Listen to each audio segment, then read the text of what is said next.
नगर निकाय चुनाव में नामांकन प्रक्रिया खत्म होने के बाद पहली बार प्रतिक्रिया देते हुए भाजपा के प्रदेश अध्यक्ष मोहनलाल बड़ोली ने कहा, अच्छे मार्जिन के साथ सभी सीटों पर पार्टी के प्रत्याशी चुनाव जीतेंगे, क्योंकि हरियाणा ही नहीं बल्कि अन्य प्रदेशों में भी भाजपा के प्रति लोगों में जोश है।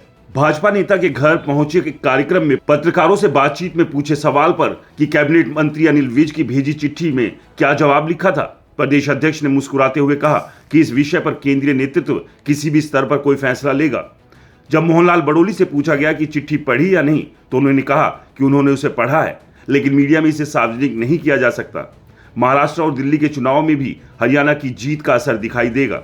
बीते दिनों बीजेपी हरियाणा के परिवहन मंत्री अनिल विज को कारण बताओ नोटिस जारी किया गया था। हरियाणा बीजेपी के प्रदेश अध्यक्ष मोहनलाल बड़ोली ने नोटिस जारी करते हुए लिखा था कि आपने हाल ही में पार्टी के अध्यक्ष और पार्टी के मुख्यमंत्री पद के खिलाफ सार्वजनिक रूप से बयान दिए हैं। ये गंभीर आरोप है और यह पार्टी की नीति तथा आंतरिक अनुशासन के खिलाफ है। आपका यह कदम न केवल पार्टी के विचारधारा के खिलाफ है, बल्कि यह उस समय पर हुआ जब पार्टी पड़ोसी राज्य में चुनाव के लिए अभियान चला रही थी।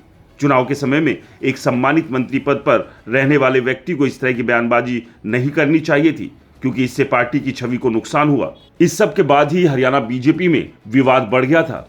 लेकिन अब देखना यह होगा कि अनिल विज ने जो जवाब हाईकमान को दिया था, उसको लेकर हाईकमान का क्या कुछ रुख आगे भविष्य में रह सकता है।